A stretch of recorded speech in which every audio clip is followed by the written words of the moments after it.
തൃശൂർ ചാവക്കാട് താലൂക്ക് ആശുപത്രിയിൽ തലവേദനയ്ക്ക് കുത്തിവയ്പ്പെടുത്ത 7 വയസ്സുകാരന്റെ കാലു തളർന്നുവെന്ന് പരാതി. കുട്ടിയുടെ കുടുംബത്തിന്റെ പരാതിയിൽ ഡോക്ടർക്കും നഴ്സിനുമെതിരെ കേസെടുത്തു. ഡോക്ടർ, നഴ്സ് എന്നിവരെ 1-2 പ്രതികളാക്കിയാണ് ചാവക്കാട് പോലീസ് കേസെടുത്തത്. പാലയൂർ നാലകത്ത് കാരക്കാട് ഷാഫിലിന്റെ മകൻ മുഹമ്മദ് ഗസാലിയുടെ ഇടതുകാലിനാണ് കുത്തിവയ്പ്പെടുത്തത് മൂലം തളർച്ച ബാധിച്ചത്. ഡിസംബർ 1-നായിരുന്നു സംഭവം. പാലയൂർ സെന്റ് തോമസ് LP സ്കൂളിലെ 2ാം ക്ലാസ്സുകാരനായ മുഹമ്മദ് ഗസാലി തലവേദനയെ തുടർന്നാണ് മാതാവ് ഹിബയുമൊത്ത് താലൂക്ക് ആശുപത്രിയിലെത്തിയത്. അത്യാഹിത വിഭാഗത്തിലെ ഡ്യൂട്ടി ഡോക്ടറെ കാണിച്ചപ്പോൾ 2 കുത്തിവയ്പ്പുകൾ എടുക്കാൻ നിർദ്ദേശിച്ചു.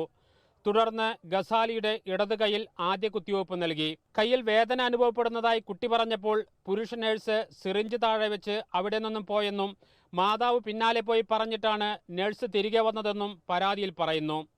പിന്നീട് അരക്കെട്ടിൽ ഇടതുഭാഗത്തായി കുത്തിവയ്പ് നൽകി. ഇതോടെ ഇടതുകാലിൽ ശക്തമായ വേദനയും തരിപ്പും അനുഭവപ്പെട്ടു.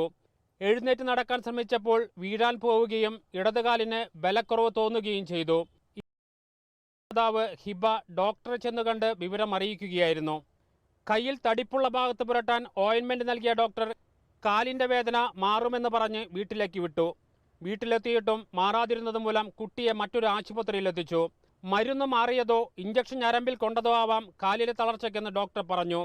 ഇതോടെ രക്ഷിതാക്കൾ ചാവക്കാട് പോലീസിന് പരാതി നൽകുകയായിരുന്നു.